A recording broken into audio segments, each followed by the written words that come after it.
Hi, my name's Justin Umtham and welcome to North American TV. As I'm sure you already know, there's a lot at stake when moving. Your valuable possessions, memories, and the money that you'll be spending all come to mind when planning your big day. While most moves go smoothly, accidents do occur where items may be lost or damaged.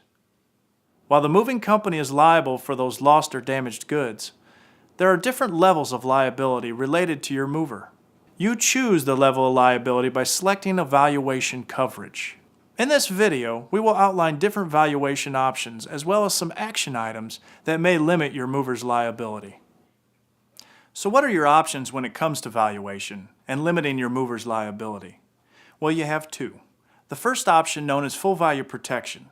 If you opt for full value protection, your mover is responsible for the replacement value of lost or damaged items that are unable to be repaired.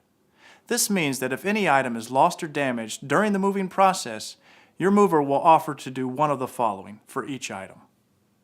Number 1, repair the item. Number 2, replace with a similar item. Or number 3, make a cash settlement for the cost of repair or the current market replacement value. It's important to know that under this option, movers limit their liability to damaged or lost articles of extraordinary value.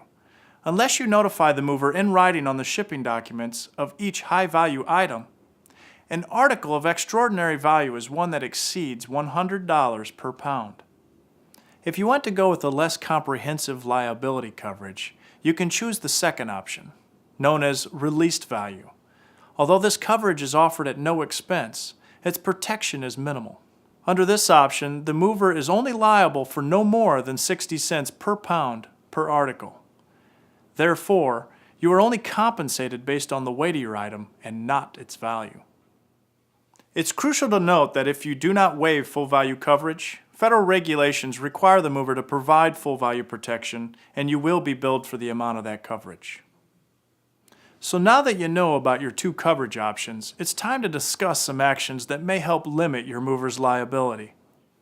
Action number 1, packing dangerous, perishable, or hazardous items without your mover's knowledge.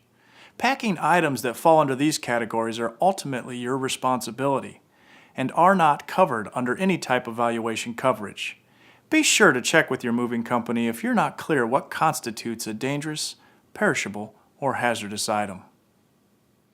Action number 2, packing your own boxes. If you don't pack them correctly, and your items end up broken, it'll be harder to establish a claim against the mover. If you insist on packing your own boxes, make sure you do some research on how to properly pack items, especially unusually shaped and fragile items.